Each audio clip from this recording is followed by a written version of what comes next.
शांति। ओम शांति। ओम शांति।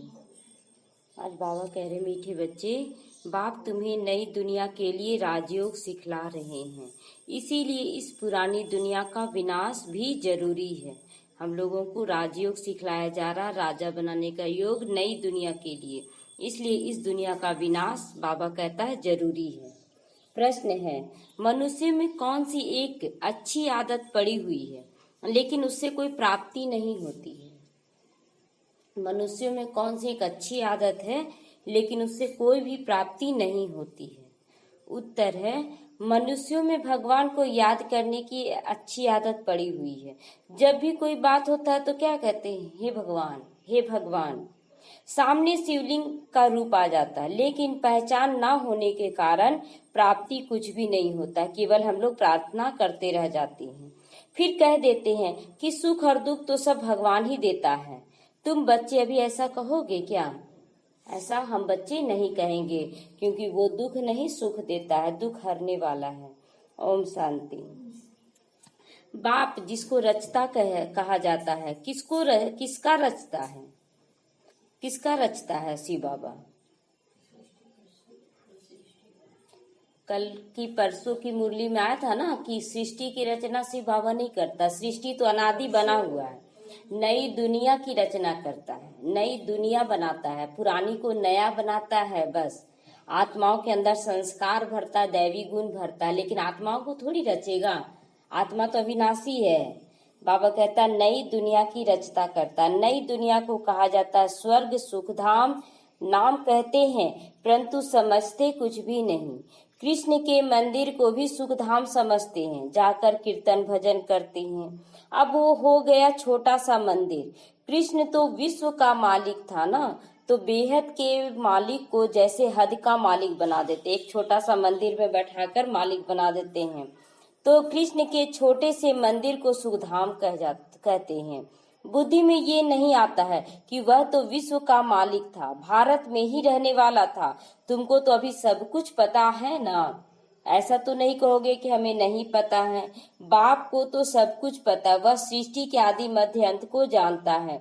अभी तुम बच्चे भी जानते हो। दुनिया में यह तो किसी को पता नहीं कि ब्रह्मा विष्णु शंकर कौन है, कब इनके द्वारा कार्य करवाया जाता है। शिव तो है ऊंचे से ऊंचा भगवान। अच्छा, फिर प्रजापिता ब्रह्मा कैसे आया? जब कृष्ण के द्वारा गीता का ज्ञान दिया गया तो फिर ब्रह्मा द्वारा क्यों कहा गया कि सृष्टि की रचना होती है, ब्रह्मा द्वारा भाग्य बांटा जाता है, ये सब बातें क्यों कहा गया है तो मनुष्य ही प्रजापिता।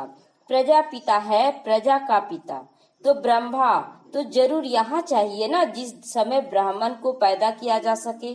बाबा कहता है ब्रह्मा के तन में आकर ब्रह्मा रचते हैं और उसके उनके तन में आकर मुख वंशावली प्रजा रचा जाता है, बच्चों को ब्राह्मण बनाया जाता है। मुख से एडॉप्ट करने वाला तुम हो, मुख वंशावली। अभी तुम जानते हो कैसे ब्रह्मा को बाप ने अपना बनाकर मुख वंशावली बनाया है, इसमें प्रवेश भी किया, फिर कहा कि हमारा बच्चा भी है। पहले प्रवेश किया, प्रवेश करने से क्या बन गए? वो युगल बन गई, शिव बाबा की युगल बन गए ब्रह्मा बाबा। उसके बाद जब प्रवेश कर दिया तो क्या बोलता है कि ये हमारा बच्चा भी है। तुम जानते हो ब्रह्मा नाम कैसे पड़ा, कैसे पैदा हुआ, और ये सब बातें कोई नहीं जानता, सिर्फ महिमा गाते रहते हैं। परम पिता परमात्मा ऊंचे से ऊंचा है, परंतु यह कोई की बुद्धि में नहीं आता कि ऊंचे से ऊंचा बाप है वो। हम सभी आत्माओं का वो पिता है, वह बिंदु रूप है, उसमें सृष्टि के आदि मध्य अंत का नॉलेज भरा हुआ। यह नॉलेज भी तुमको अभी मिल रहा है, पहले जरा भी ज्ञान नहीं था। मनुष्य सिर्फ कहते मात्र थे कि ब्रह्मा विष्णु शंकर, परंतु जानते उनको भी नहीं थे, तो उन्हों को समझाना चाहिए। अभी तुम समझदार बने हो, जानते हो हम बाप ज्ञान का सागर, हमारा बाप ज्ञान का सागर है, जो हमको अभी वही ज्ञान सुना रहा, पढ़ा रहा है। यह राजयोग है, सतयुग नई दुनिया के लिए, तो जरूर पुरानी दुनिया का विनाश होना ही है। ये पहले से बाबा बोल रहा है कि जब सतयुग नई दुनिया बनेगी तो कलयुग का तो विनाश होगा। उसके लिए ये महाभारत लड़ाई लग रही है। आधा कल्प से लेकर तुम भक्ति मार्ग के शास्त्र पढ़ते आए हो ना। अब तो बाप से डायरेक्ट सुनना है। बाप कोई शास्त्र लेकर नहीं बैठता है ज्ञान सुनाने के लिए। क्यों सुन बैठेगा? क्यों? वो तो खुद ही ज्ञान का सागर है, तो वो शास्त्र क्या करेगा? मनुष्य शास्त्र बनाया है। तो जप तप करना, शास्त्र पढ़ना, ये सब भक्ति का काम है। अब भक्तों को भक्ति का फल भी चाहिए, क्योंकि मेहनत तो करते हैं ना। भक्ति फल का लोग पूछे ना कि भक्ति में भी पूरा हो जाता है, तो बाबा क्या बोलता है? भक्ति का फल भी देना पड़ता है, क्योंकि वो तो ज्यादा मेहनत कर रहे हैं ना। बच्चों का मेहनत कम है, लेकिन भक्तों का मेहनत ज्यादा होता है, इसीलिए उनको फल तो देना चाहिए। तो भगवान से मिलने के लिए कितना वो मेहनत करते हैं, परंतु ज्ञान से थोड़ी ही करते हैं, इसलिए सदगति नहीं मिलती है। ज्ञान और भक्ति दोनों इकट्ठे चल ना सके। बाबा कहता है एक आंख बंद करके चलना, एक आंख खोल के चलना, दोनों चलेंगे वैसे। चाहे तो आंख खोल के चलेंगे, चाहे आंख बंद करके चलेंगे। तो भक्ति मार्ग में आंख बंद करके चलते थे और ज्ञान मार्ग में आंख खोल कर चलते हैं। तो बाबा कहता है दोनों इकट्ठे नहीं कर सकते हो। अभी यह भक्ति का राज्य था, सब भगत थे ना तुम सब भी। हर एक के मुख से क्या निकलता था? हे भगवान, ओ गॉड फादर। अब तुम बच्चे बन गए हो। बाप ने अपना परिचय दे दिया है कि मैं ज्योतिर्बिंदु हूँ। मुझे ही ज्ञान का सागर भी कहते हो। मुझे इस बिंदु में सारा ज्ञान भरा हुआ है। आत्मा में नॉलेज रहती है ना। अभी तुम बच्चे समझते हो कि उनको परमपिता परमात्मा कहा जाता है। वह है सुप्रीम सोल, सबसे ऊंचे से ऊंचा पतित पावन बाप सुप्रीम सोल है, परमात्मा है। मनुष्य कहते हे भगवान तो शिवलिंग याद आ जाता है। वह तो सही रीति याद नहीं करते है ना, पत्थर को याद करने लग जाते हैं। तो वो ज्योति, लेकिन पूजा करने के लिए उसका लिंग बनाया जाता है। तो बाबा कहता है अब तो तुम केवल ज्योति को याद करोगे। एक जैसा आदत पड़ गया सबको, भगवान को याद करना। भगवान ही सुख दुख देता है। अभी तुम बच्चे ऐसा कहोगे? नहीं कहोगे। तुम जानते हो बाबा तो केवल सुख देता है। सतयुग में सुख कितना भरपूर रहेगा, वहाँ दुख का नामो निशान नहीं रहेगा। कलयुग में देखो घड़ी घड़ी दुख आते रहता है, यहाँ सुख का नामो निशान नहीं है। ऊंचे से ऊंचा भगवान वह सभी आत्माओं का पिता है। यह किसी को भी पता नहीं कि जिसके लिए हम गाते हैं तमेव माता च पिता तमेव, तो वो है कौन? सबके आगे जाकर कहते रहते हैं, लेकिन ये आत्माओं का बाप परम आत्मा है। कहते भी है ना हम सब ब्रदर्स हैं, हम सब भाई भाई है। हिंदू मुस्लिम सिख ईसाई आपस में है भाई भाई। तो भाई ही शब्द क्यों लगाया गया, बहन क्यों नहीं लगाया गया? ये भी सवाल कर सकते हैं सबसे कि हम सब भाई ही क्यों हैं, बहन फिर कहाँ जाएगी सब में? तो बाबा कहता आत्मा रूप में सब तुम बच्चे ठहरे बाप के, इसीलिए भाई ठहरे। कोई फिर कह देता है ना कि भगवान तो सर्वव्यापी है। तेरे में भी भगवान है, मेरे में भी भगवान है, अब सब में भगवान है। अरे तुम आत्मा हो, यह तुम्हारा शरीर है। तीसरा कोई चीज अंदर में प्रवेश नहीं हो सकता है। आत्मा को परमात्मा थोड़ी ही कहा जाता है, जीव आत्मा कहा जाता है। जीव परमात्मा कभी कहा जाता है क्या? फिर परमात्मा सर्वव्यापी कैसे हो सकता है? बाप सर्वव्यापी होता तो फिर सब फादर हो जाते, फिर फादर ही फादर को वर्षा देगा क्या? अब पिता पिता को तो नहीं देगा, पिता पुत्र को देगा वर्षा। तो बाबा कहता सब में परमात्मा नहीं बसता है, परमात्मा का संस्कार सबके अंदर भरता है। तो बच्चा ही वर्षा लेता है ना, सब फादर कैसे हो सकते हैं? इतनी छोटी सी भी बात किसी को समझ में नहीं आ रही थी। तब बाप कहते बच्चे हमने आज 5000 वर्ष पहले तुमको कितना समझदार बनाया था। तुम एवर हेल्दी एवर वेल्दी समझदार थे। इससे ज्यादा समझदार कोई हो नहीं सकता, बच्चों से ज्यादा समझदार कोई नहीं बन सकता। भक्ति मार्ग कितना भी पूजा पाठ कर ले, लेकिन समझदार नहीं बन सकता है। तुमको अभी जो समझ मिल रही है ना, वो फिर वहां नहीं होगी सतयुग में। वहां यह थोड़ा ही मालूम रहेगा कि हम फिर से गिरेंगे।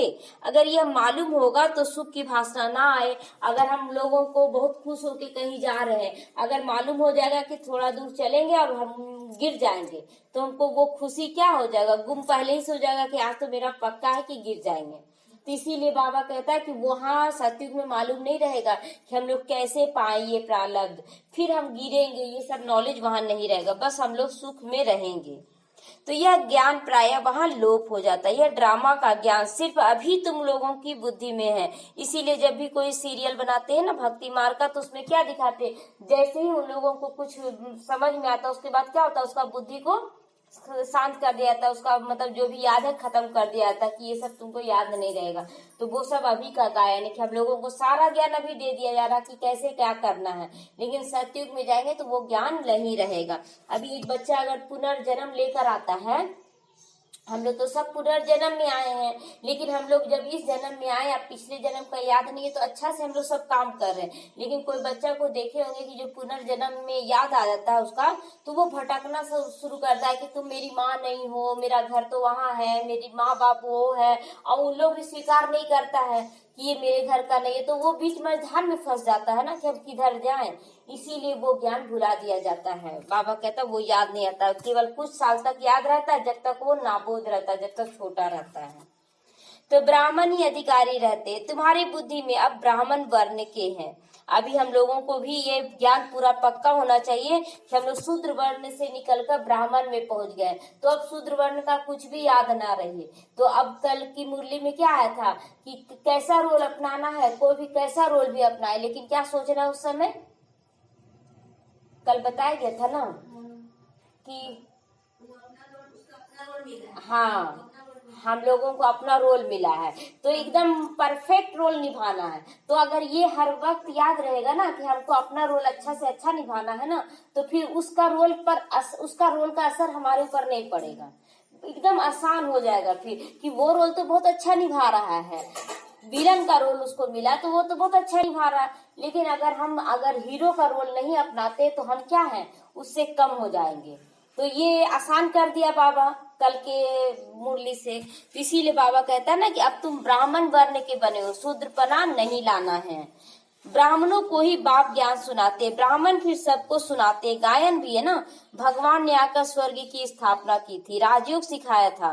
देखो कृष्ण जयंती मनाते हो ना, समझते हैं कि कृष्ण बैकुंठ का मालिक था, परंतु वह विश्व का मालिक था, यह बुद्धि में नहीं बैठता है।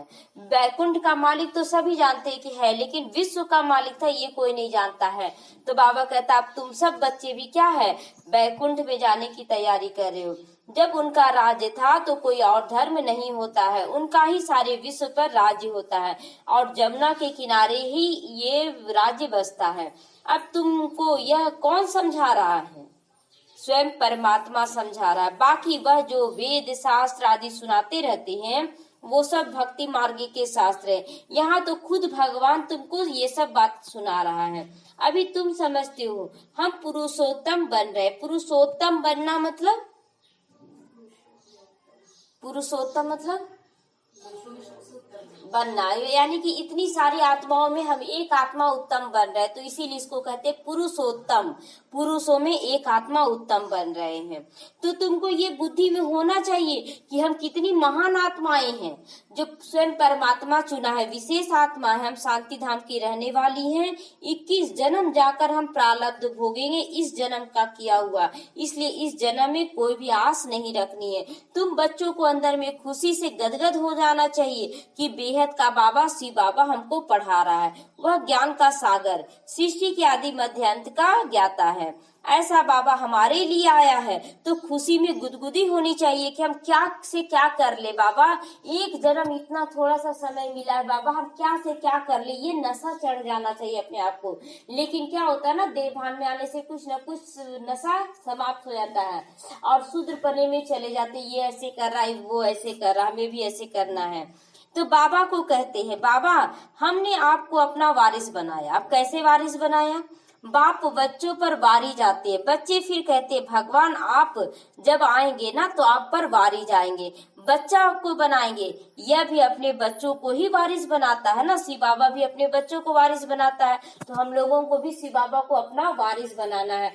जब बाबा का ज्ञान में नहीं आए थे तो कुछ समय के पहले, कुछ महीनों के पहले ये देखे थे, एक सीरियल था ना कृष्ण, उसमें क्या दिखाता है ना, जो वासुदेव और यशोदा होती है ना, वो तपस्या करती है और तपस्या करने के बाद उसके कोख से कृष्ण का जन्म होता है।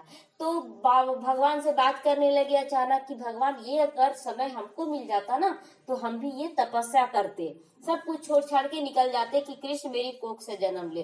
तो वो तपस्या का समय तुरंत बाबा दिखा दिया कि ये समय चल रहा है। तो जब ये तपस्या का समय है तो उसमें क्या दिखाया, सब कुछ छोड़कर तपस्या में लीन हो गया, यानी कि उतना समय तक तो वो तपस्या में लीन रहा, राजपाट सब कुछ छोड़कर।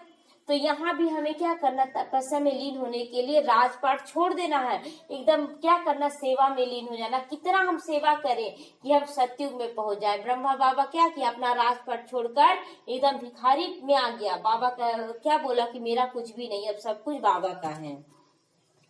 तो बाबा को वारिस कैसे बनाएंगे, ये ज्ञान यहाँ मिल रहा है ना। ये गुह्य बातें, बहुत राज की बातें हैं। अपना सब कुछ एक्सचेंज कर लेना है, इसमें बुद्धि का काम है। क्या करना, अपना तन मन धन बाप को समर्पित करना है। कैसे समर्पित करना, तो बुद्धि से। गरीब तो झट एक्सचेंज कर लेते हैं। गरीब क्या करते हैं, वो उसके पास तो वैसा रहता नहीं, ऐसा ही दुख में रहते हैं, तो वो क्या करता है, बाबा सब कुछ तेरा। तेरा करने का मतलब ये नहीं कि सब कुछ ले जाके सेंटर में दे दे, वैसा नहीं है। बाबा कहता है बुद्धि से। साहूकार मुश्किल से करेंगे, जब तक पूरी रीति ज्ञान ना उठावे वो वारिस बना नहीं सकते हैं। शिव बाबा को वारिस नहीं बना सकते। तो बुद्धि में क्या होना चाहिए, घर में भी धन रखा हुआ आपका, और तन बाबा के यज्ञ में लगाना है, मन को कैसे लगाना, तो इसका भी ज्ञान चाहिए ना। तो आगे बाबा क्या बता रहा, इतनी हिम्मत नहीं रहती है कि बाबा को सब सौंप दे, तन मन धन। हिम्मत है किसी में, लगता है कि नहीं घर परिवार कैसे चलाएंगे। तो बाबा भी युक्ति बता रहा है। गरीब तो झट कह देते, बाबा हम तो ऐसे भी गरीब हैं, सब कुछ आपका, आपको ही हम वारिस बनाएंगे, हमारे पास रखा ही क्या है। वारिस बनाकर फिर शरीर निर्वाह भी तो करना है। ऐसा नहीं कि सेंटर में बाबा बोल रहा जाकर दे दो, बुद्धि से देना है बाबा को। सिर्फ दृष्टि होकर समझकर चलना है। युक्तियां बहुत बताते रहते बाबा। बाप तो सिर्फ देखते हैं कि कोई पाप कर्म में पैसे खराब तो नहीं करते हो। बाबा क्या देखता है कि घर में पैसा आपका रखा हुआ है, अब पैसा रखा हुआ है तो गलत खान पान में खर्च कर रहा है लोग, फिर ज्यादा ऐशो आराम में खर्च कर रहा है। तो ये सब बुद्धि में चलाना चाहिए कि आज के बाद फिजूल खर्च ना करें। कोई भी खाने पाने पीने में फिजूल खर्च, खाना इतना ही शरीर को चाहिए, इतना। ये अनुभव बाबा करवा रहा है कि इतना थोड़ा सा ही आपको ताकत मिल जा रहा है, लेकिन देख रहे हैं पार्टियों में इतना अच्छा अच्छा खाना मिल रहा है, तो चलो फ्री का मिल रहा है तो चलो खाते जाओ खाते जाओ। और लास्ट में क्या होता है, पेट भर के अगर ज्यादा ले लेते हैं तो उसको भी बर्बाद करते। मेरा क्या जा रहा है, जो पार्टी किया वो समझे। पार्टियों में क्या हो रहा है, यही सब हो रहा है ना, लेकिन वो क्या हमारे खाते में जा रहा है कि हाँ हम बर्बाद कर रहे हैं। तो ये सब फिजूल खर्च बाबा कहता आप बंद करो।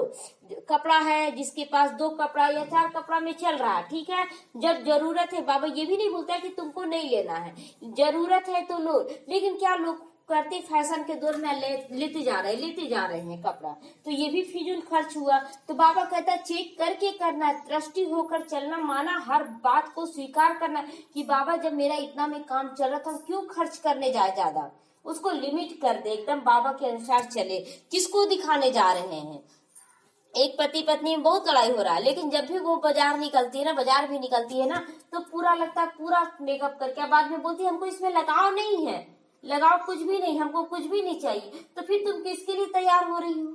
फिर ये दूसरी बात आती है क्या कि जो माताएं जिसका युगल नहीं है वो भी बहुत तैयार होकर आज निकल रही है कि चूड़ी पहन रही है, जबकि क्या बोला था ये नहीं पहनना वो नहीं पहनना, लेकिन तुम किसके लिए पहन रही हो, दुनिया वाला क्या कहेगा। ये श्रृंगार कर रही है सारा कुछ। आज किसी को देखते हैं कि कम श्रृंगार, एक सिंदूर छोड़कर आज सब कुछ कर रहे हैं आज लोग, बहुत लोग। और भी जानते हैं, कम एज की छोड़ दीजिए, अधिक एज वाली भी सब कुछ कर रही है। तो ये किसको दिखाया जा रहा है, ये सुहागन लोग बोलता है ना कि सुहाग का निशानी पहनना है, तो उस समय कौन सी सुहाग की निशानी जो सब कुछ आप पहन रहे हैं। एक खाली सिंदूर छोड़कर बिंदी तक लोग लगा रहे हैं, तो ये अपनी खुशी के लिए लगाते हैं और बोलते हैं कि दुनिया वाला क्या करे। दुनिया वाला किसी को कोई कुछ नहीं टोकने जा रहा है। तो बाबा कहता है कि पैसे खराब मत करो, कम खर्च वाला नसीम बनो। अगर कम खर्च में तुम्हारा घर चल रहा है तो चलाओ। मनुष्य को पुण्य आत्मा बनाने में पैसे लगते हैं ना। अब बाबा कहता है जैसे यहाँ भी है, सेंटर चलाने के लिए पैसे की जरूरत तो पड़ती ही है। तो बाबा कहता है कितना पुण्य हासिल हो रहा है। अगर जो भी आत्मा यहाँ करती है यज्ञ में, तो जो भी आत्मा आती है वो बोलती नहीं अच्छा लग रहा, तो ये पुण्य का खाता एक के भाग्य में नहीं सबके भाग्य में जा रहा है।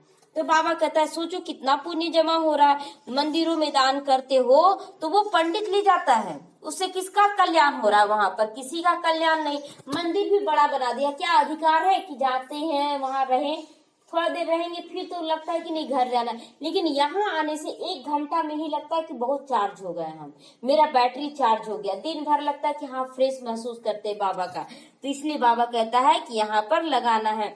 सर्विस भी कायदे सीरे करना है, कायदे सीरे करते हैं। सेवा भी, घर में भी सेवा जो करते हैं, बच्चों की पालना या परिवार को देखना या अलौकिक पालना, ये भी कायदे सीरा होना चाहिए। ये नहीं कि बहुत ज्यादा खर्च कर रहे हैं, ये बना रहे वो बना रहे, नहीं, ये पूरी जांच करना है, सबको राय देना है। यह धंधे में ईश्वर अर्थ निकालते थे ना, यह भी धंधे में ईश्वर अर्थ निकालते थे ना। भक्ति मार्ग में भी क्या होता है कि थोड़ा सा कुछ ना कुछ पूजा पाठ या किया तो बाबा मंदिर या पंडित के नाम से कुछ ना कुछ निकालते हैं ना। अभी देखिए ग्रहण लगने वाला है, तो ग्रहण में भी लोग 5 चीज का दान देते हैं ना, लेकिन स्थूल चीजों का दान देते हैं। लेकिन स्थूल चीजों का कोई महत्व ही नहीं है, कोई महत्व नहीं है। लेकिन सूक्ष्म बातें उन लोगों को नहीं समझ में आया तो स्थूल चीजों में आ गया। 5 चीज में हम लोगों को क्या दान देना है? दे दान तो छूटे ग्रहण। तो 5 विकारों का दान देना है। 5 विकारों का संकल्पों से पहले दान करे, फिर तन मन धन से दान करे। तो वह था इनडायरेक्ट दान। यहाँ पर डायरेक्ट श्री बाबा को दान करना है। मनुष्य समझते हैं हम कुछ भी करते हैं उनका फल ईश्वर द्वारा दूसरे जन्म में मिलता है। मनुष्य भक्ति मार्ग में क्या बोलता था कि अभी हम जो कुछ भी करें वो दूसरे जन्म में मिलेगा। कोई गरीब दुखी है तो समझते इसका कर्म भी ऐसा है, तभी तो इसको भोग रहा है, ये भोग रहा है। अच्छे कर्म किया है तो वो सुखी है। बाप तुम बच्चों को कर्मों की गति अभी समझा रहा है। रावण राज में तुम्हारे सारे कर्म विकर्म बन जाते हैं। अगर लोग पूजा पाठ भी कर रहा वो भी विकर्म बन रहा है, अगर दान पुण्य भी कर रहा वो भी विकर्म बन रहा है। बाबा कहता है हर एक कर्म क्या है? विकर्म ही बनेगा। यहाँ पर कैसे विकर्म बन रहा है? तो अगर आप पूजा करने जा रहे हैं तो आप जो प्रसाद चढ़ा रहे हैं वो जमीन में चढ़ा कर आ जा रहे हैं, तो वो विकर्म बनेगा कि नहीं? हम लोग थाली में खाते हैं और भगवान को थोड़ा थोड़ा तोड़कर गिरा देते, मन में विचार नहीं आता था कि हम लोग कितना गलत काम कर रहे हैं। उसके बाद क्या विकर्म बनता है कि जैसे दान कर दिए, अनाउंस होता है कि वो आया तो वो इतना किया, वो इतना दान किया, उसका नाम लेकर अनाउंस करवाया जाता है। फिर आज देखिए मंदिरों में जाकर गेट के ऊपर नाम लिखाया जाता है कि उसका नाम का गेट है, उसके नाम का गेट है। यानी कि आप भगवान को नहीं दिए, आप अपना नाम करने के लिए दान किए, तो ये भी विकर्म बना। आपका पुण्य का खाता कहाँ गया? बाबा का ऐसे भी शास्त्रों में गाया ना, दे दान, ये कुछ भी दान करो तो एक हाथ का पता दूसरे हाथ को नहीं चलना चाहिए। नेकी कर दरिया में डाल, यानी कि पता नहीं चलना चाहिए। तो सत्युग और त्रेता में रावण ही नहीं, इसीलिए वहां कोई कर्म विकर्म नहीं होता है। यहाँ अच्छे कर्म लोग बोलते हैं कि हम कर रहे हैं, लेकिन फिर भी बाबा क्या बोलता है? उसका अल्पकाल का सुख हम दे देते हैं, फिर भी कोई रोग खिटपीट लगी रहती है। भक्ति मार्ग में अगर पुण्य करते हैं तो उसका कुछ ना कुछ फल दे देते हैं, लेकिन घर में लड़ाई झगड़ा दुख अशांति बीमारी लगा ही रहता है। फिर पुकारते भगवान ये हो गया, एक इच्छा पूरा नहीं हुआ 10 इच्छा सामने आ जाता है भक्ति मार्ग में। और यहाँ क्या इच्छाएं ही समाप्त हो जाती है। भगवान को प्राप्त करने के बाद कोई इच्छा रह जाता है? नहीं, सब कुछ बाबा को सौंपते चले जाते। तो जब इच्छा ही नहीं तो मन अशांत होगा? इच्छा है तो आपका लोभ पैदा किया, और लोभ पैदा किया तो नहीं पूरा करने के कारण क्रोध आया कि ये नहीं पूरा हो रहा, कैसे करेंगे, दिन भर चिंता आ गया। तो कितना तरह का विकार लेकर आए? एक इच्छा बहुत तरह का विकार लेकर आ जाता है, क्योंकि अल्पकाल का सुख है। अभी बाप कहते रावण राज्य खत्म हो रहा है, इसमें तुम्हें क्या चाहिए? राम राज्य की स्थापना हो रही, उसकी तैयारी करना शुरू कर दो। तुम जानते हो ये चक्र कैसे फिरता? भारत ही गरीब हो गया ना। आज भारत से 5000 वर्ष, आज भारत में 5000 वर्ष पहले स्वर्ग था, इन लक्ष्मी नारायण का राज्य था। पहले गद्दी इनकी चली, कृष्ण प्रिंस स्वयंवर करने के बाद राजा बनता है। बाबा कहता है कि जो भी इन लोगों को जन्म भी देंगे ना लक्ष्मी नारायण को, उनका गद्दी नहीं रहेगा, केवल जन्म देंगे। लेकिन पहला लक्ष्मी नारायण राजा के रूप में इन लोग दोनों बैठेंगे, तब लक्ष्मी नारायण का राज्य शुरू होगा। तो नारायण नाम पड़ा शादी के बाद, यह भी तुम अभी समझते हो। तुमको वंडर लगता है ये सब बात, आश्चर्य लगता है कि राधा कृष्ण सबसे ज्यादा पवित्र है, लेकिन जब उनकी शादी हो जाती है 70 साल में शादी होगा वहां पर, यहाँ पर तो क्या है 20 साल के बाद शादी कर देते, वहाँ 70 साल तक बचपना में ही रहेंगे हम लोग, खेलते कूदते रहेंगे। 70 साल के बाद शादी होगा। अब बच्चा कितना साल के बाद होगा? बच्चा कितने साल के बाद होगा?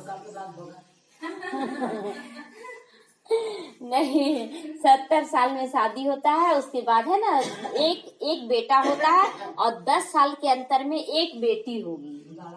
हाँ, तो बाबा कहता वहाँ सब कुछ फिक्स है कि यहाँ ऐसे ऐसे नियम से चलेगा, ये नहीं कि तुरंत उसको जिम्मेवारियों का ताज पहना दिया जाएगा। 10 साल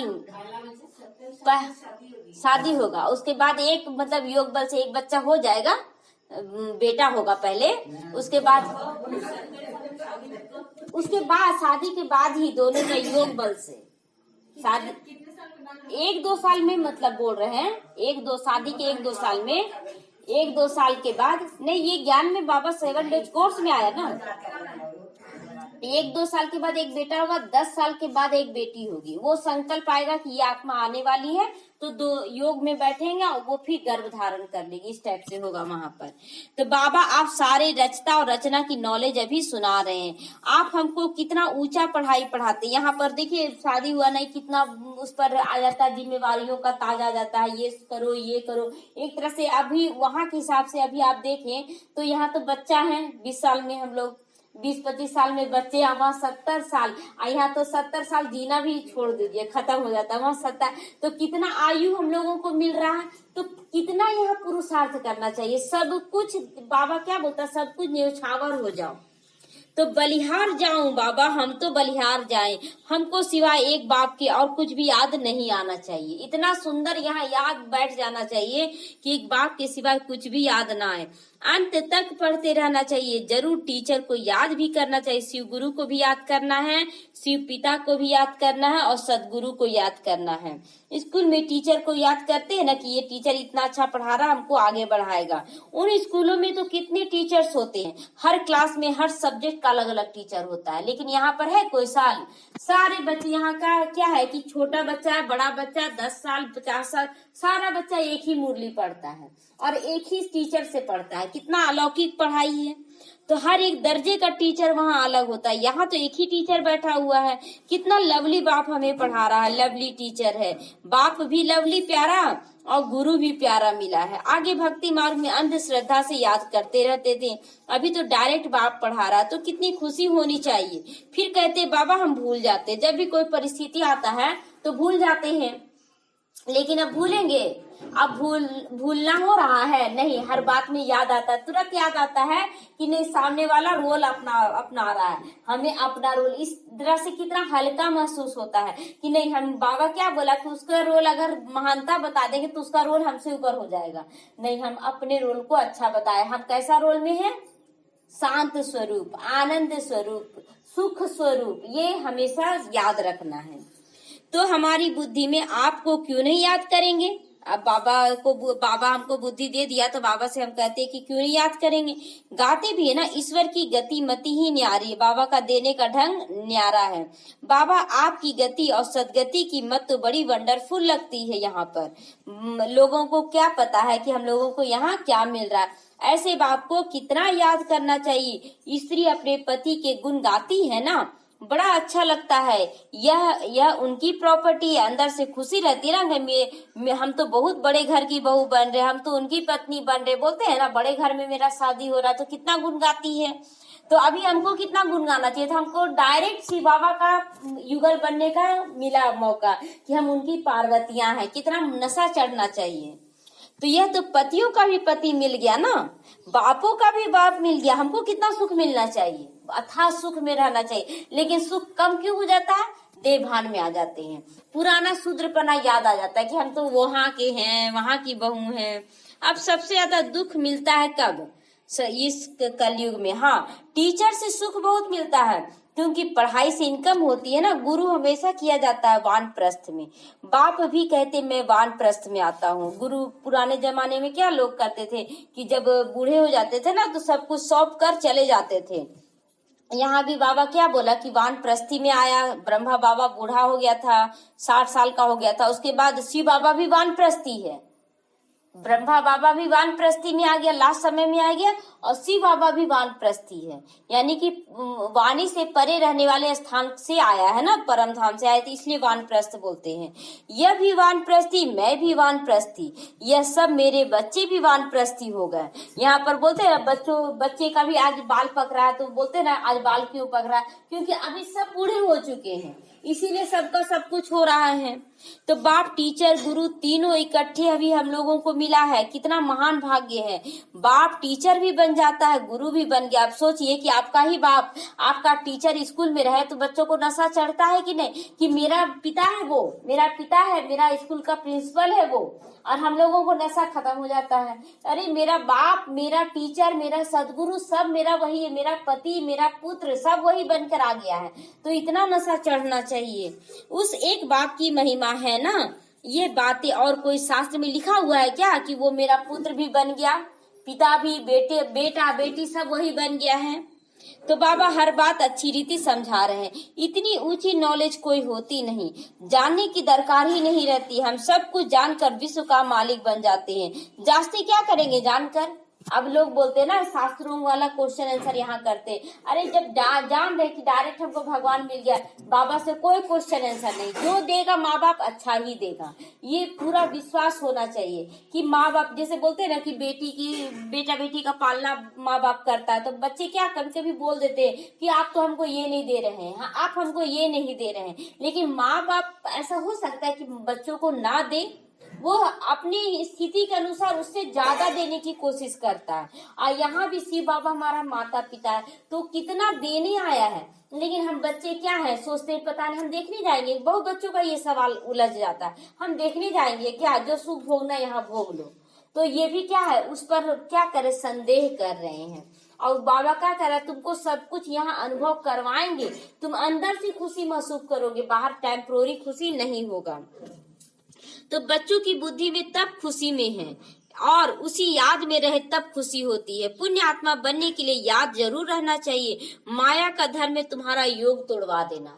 ये माया है जो हमारे मन को विचलित कर देती है, ये हो रहा है, ये हो रहा है। हम लोगों को माया के अनुसार नहीं चलना है।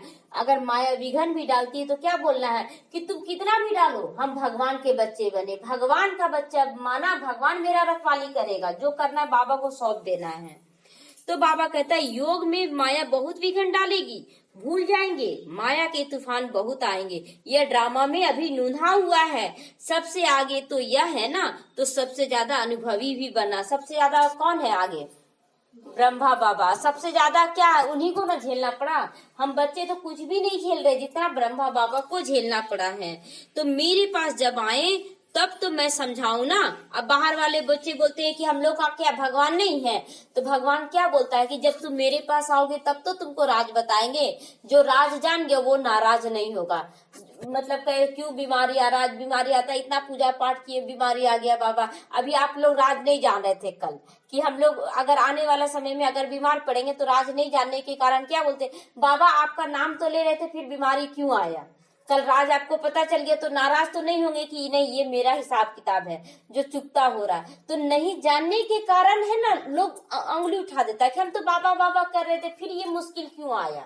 तो देवभान है ना, देवभान खत्म नहीं हो पा रहा है, जिसके कारण वो कर्म भोग के रूप में चुकता करवाएगा बाबा हर चीज। लास्ट में धर्मराज जब कुर्सी में बैठ जाएगा ना तो आपका कोई बहाना नहीं सुनेगा। और वो धर्मराज अब बैठ गया है, लेकिन अभी भी हम बच्चे हैं, हम लोगों के लिए वो पिता है।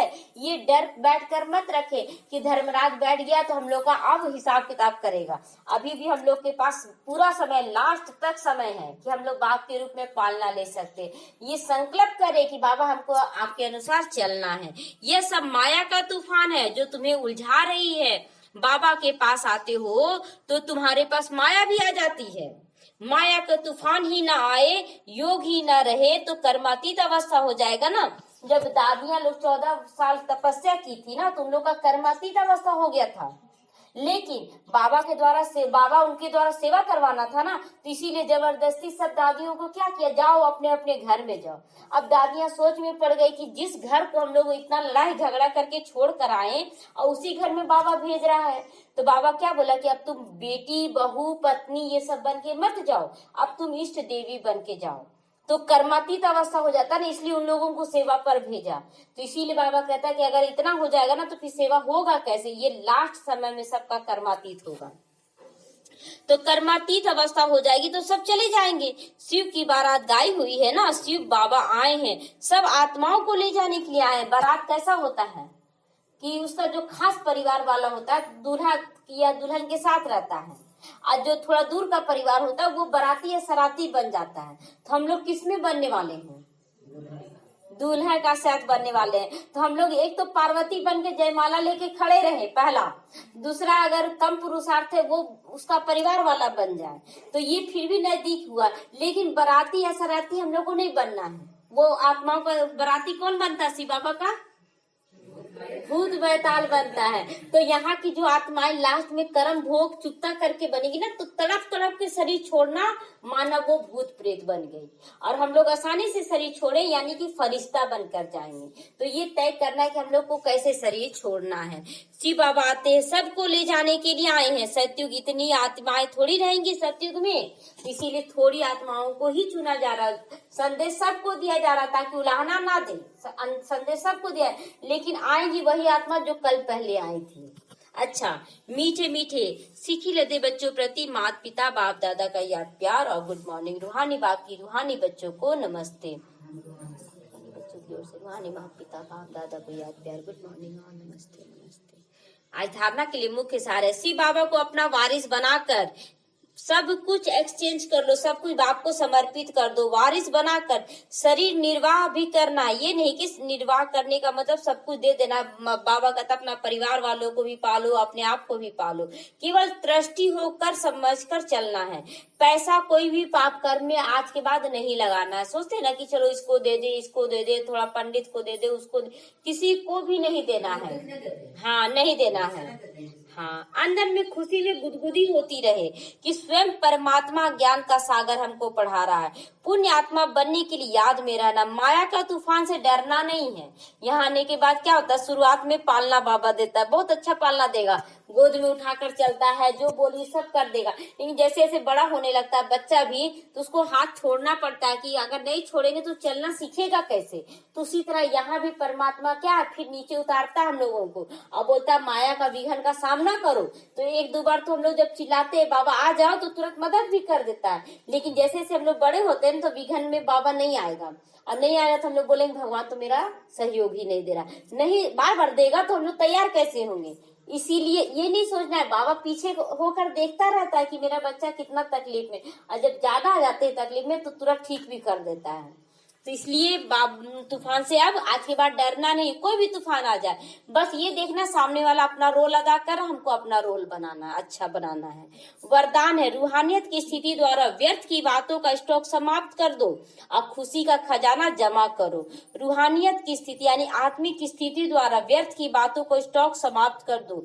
कौन ये कर रहा, कौन क्या कर रहा, नहीं तो एक दो के अवगुणों का वर्णन करते करते उसकी बीमारी क्या है, जन्म के रूप में वायुमंडल में फैलकर समा जाएगी। इससे वातावरण भी दूषित हो जाएगा और आपके पास अनेक भावों से अनेक आत्माएं आएंगी, लेकिन आपके तरफ शुभ भावना की बातें ही ले जाएं, ऐसा बनना। बाबा कहता है कि अगर व्यर्थ की बातों में हम जाएंगे तो वो व्यर्थ की बातें, अगर सोच में एक व्यर्थ की बात क्या है, 10 संकल्प को जमा कर देती है, और जिसके कारण वायुमंडल खराब होता है, मेरी अपनी स्थिति भी खराब होती है। तो बाबा कहते हैं अपने आप को इतना पावरफुल बना लो ना कि अगर आत्माएं आए लेकिन वो शांत होकर जाए, वो खुश सुख शांति लेकर जाए। ये तब होगा जब स्वयं के पास खुशी की बातों का स्टॉक जमा होगा। अगर हम खुद भरपूर होंगे तभी तो दे पाएंगे ना। यदि दिल में किसी के प्रति भी गलत बात आती है तो जहाँ बातें वहाँ बाप नहीं, वहाँ पाप हो गया। अगर किसी के प्रति आप गलत सोच रहे हैं यानी कि वहाँ बाप नहीं पाप हो गया, इसलिए किसी के प्रति गलत नहीं सोचना है। आज का स्लोगन है, स्मृति का स्विच ऑन हो तो मूड ऑफ नहीं हो सकता है। स्मृति का स्विच माना कि जैसे लाइन तो उधर से आ रहा है और स्विच ऑन करेंगे, लाइट 1 सेकंड में जल गया, लेकिन स्विच हम दूसरों के हाथ में दे दिए, यानी कि हमारी खुशी का स्विच दूसरों के हाथ में, वो सुख दिया तो हम खुश हो गए, वो दुख दिया तो हम नाराज हो गए। तो ये स्विच अगर दूसरे के हाथ में है तो मूड ऑफ हमेशा रहे।